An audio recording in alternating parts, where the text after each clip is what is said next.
ये देखें फ्रेंड्स, अभी ये 5108 DVR दावा कंपनी का मैंने लगाया हुआ है और इसमें हार्ड इस टाइम नहीं लगी हुई, इसलिए आप देख सकते हैं यहाँ रिकॉर्डिंग का निशान भी नहीं आ रहा और साथ में बज़ल का निशान आ रहा है। जो पीप है वो आ रही है, टी टी टी टी का निशान जो है वो आ रहा है, आवाज़ जो है वो कंटिन्यू आ रही है। अब उसको बंद कैसे करना है? राइट क्लिक करके आपने मेन मेन्यू ओपन कर लेना है। मेन मेन्यू ओपन करने के बाद अलार्म के साथ यहाँ पे अब नॉर्मलिटी, यहाँ पे आप क्लिक करेंगे तो ये पहले अनएबल है। इसे ऑन करके पहले मैं आपको दिखाता हूँ, फिर ऑफ़ करके दिखाता हूँ।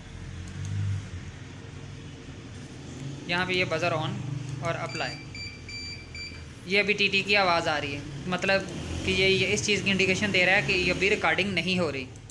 आपने मेन मेन्यू ओपन करना है, अलार्म, अब नॉर्मलिटी और इस अनएबल को ऑफ़ कर देना है। ऑफ़ करने के बाद आपने अप्लाई कर देना है। जैसे आप अप्लाई करेंगे उसके बाद इसमें से आवाज़ नहीं आएगी। अगर वीडियो अच्छी लगे तो लाइक कीजिएगा। शुक्रिया।